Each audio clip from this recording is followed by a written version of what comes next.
আমরা বুকে হাত দিয়ে বলি আমরা শিখিয়েছি তো। মনে হয় আমাদের 80% বয়োজ্যেষ্ঠ মানুষেরা কলেমা সঠিকভাবে উচ্চারণ করতে পারে না। নিজের সন্তানকে শিখিয়ে রাখলে উচ্চারণটা ঠিক হয়ে যেত। সন্তানকে কি শেখায়? আব্বা বল, আম্মা বল, খালা বল, নানি বল, পাগল বল, বাঘ বল, কুকুর বল, বলি না?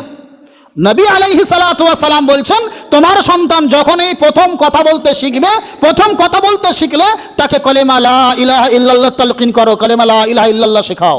বল হুজুর আমরা কলেমা শেখাই না, আমরা কানে হেডফোন গুঁজে দিই, বাচ্চা শান্তভাবে যেন গান শুনতে পারে। নাউযুবিল্লাহি মিন যালিক। এমন করে না?